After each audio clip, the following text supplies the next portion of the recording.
Maybe it might be an aunt or a grandmother or an uncle. Maybe it was a teacher, somebody you would like to invite in to stand behind you. Go ahead and just rub the back of your neck as I'm doing it here. This is a perfect way to invite the ancestors to come and join us in our room today.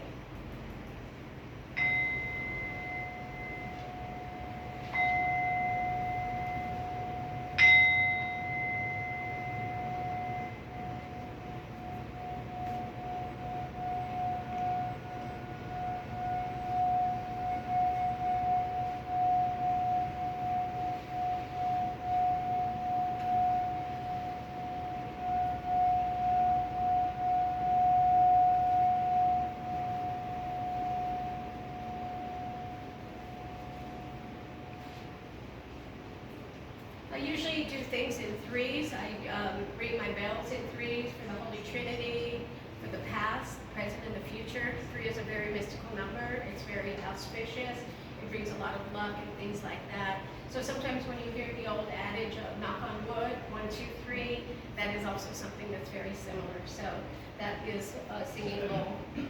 Now, these are rain rattles. So I'm just going to go around and kind of dust the room out. Like rain? Yeah, rain rattle.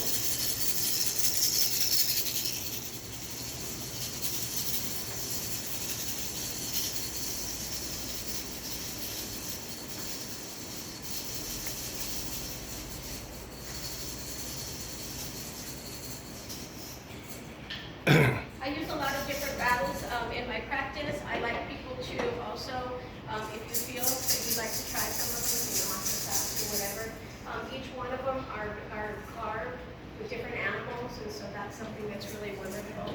And then we'll sweep the air with the feathers.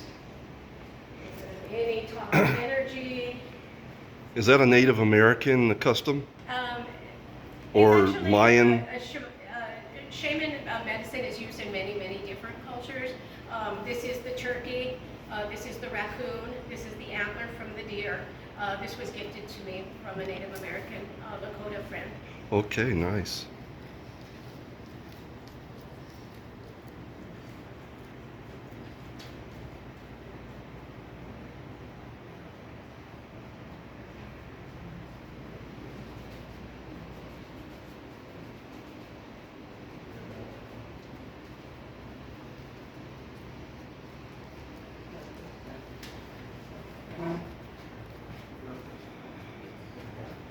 Sometimes I pick up energy that needs a little angel hug. Thank you.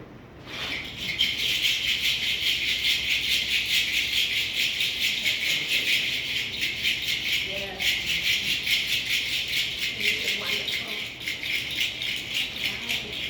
Now that we have clear energy, I just want to invite people to make sure that when you're making your medicine, you always do it with a very open, happy heart. If there's bad moods or there's bad juju going on in your home, that's not the day to make medicine. Our plant world is very, very, very sensitive.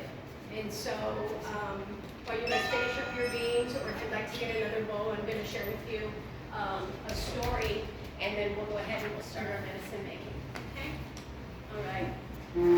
In a great tribe, a great group of people gathered together, and the chief came forward. And he said, our strongest warrior is starting to fade, so I'm going to be looking to find the strongest warrior in our tribe to replace him. Don Miguel is getting tired, but he is brave and he is strong. And all of a sudden, through the crowd burst Carlos, a very young man, not quite a man, an older teenager. And he said, I am the strongest person in this tribe. I run faster than anybody. I can handle anything that comes my way. I'm ready for battle, and I am willing to take the challenge. And the chief asked Carlos, do you know what the challenge involves? To be the smartest, the strongest, and the bravest warrior of our tribe, you will have to fight Don Miguel. And he said, I will knock him on his butt, and I have no doubt about it.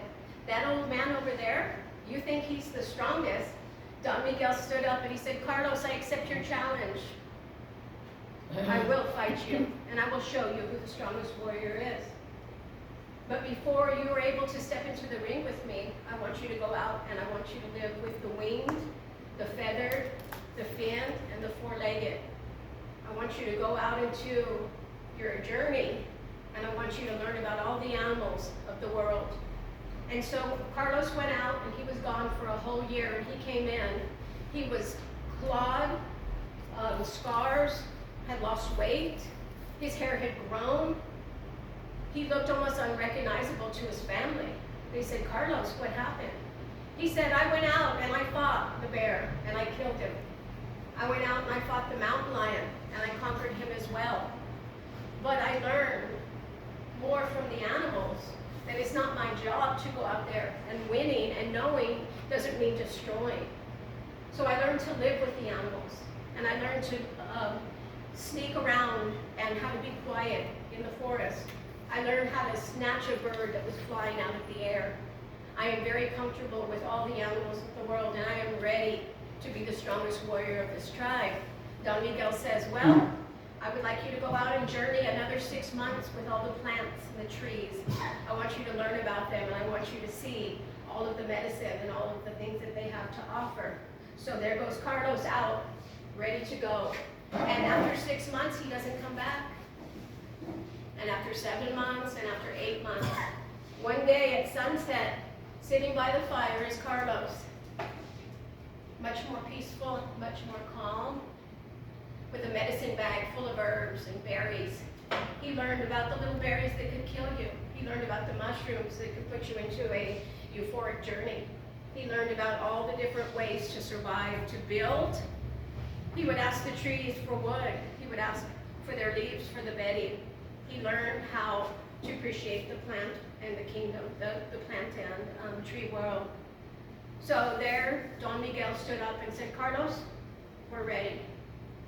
You have earned your place in the ring, and we will fight, and we will be determining who the strongest warrior is. So meet me at sunup. Carlos went to his family, and all night he couldn't sleep. He was in turmoil. He thought, this is the best person in my life. He taught me so much. He set me out and believed in me when no one else did. And now I have to beat on him. And now I'm going to go up, and I'm going to show my fists, and I'm going to fight like a warrior. So that morning, as the sun was rising, his stomach was in a knot, and there was no way he could walk up and just punch somebody. He had learned way too much. He learned respect, he learned honor. And he looked up at the hill, and there was Don Miguel's hut, and the smoke was very, very faint, which was rare, because usually there was a hearty fire going on in the morning. So he made his way up the hill, and he knocked on the door, and he found Don Miguel had passed away in the night. And so he sat in the hut, he put on the fur jacket, he picked up the healer's medicine bag, and his rattle, and his feathers, and he walked down. And Carlos now was the strongest warrior of the tribe. So with that in mind, we all have the power to be the strongest. We all have the power to be the kindest. We have the power to do the things that we need to do with our life. So every day when that sun rises, it's our day to do what we want with it. And when the sun sets, we need to tell ourselves, let it go. We can't carry it on to the next day. So live your life with excitement, live your life with passion, do things that you love doing. Of course, we all have to work. It sounds easy, but make sure that you take time, because that is the true medicine. That is the true holistic medicine. It's your happiness, your dignity, and how you treat the world around you. Let's go ahead and tap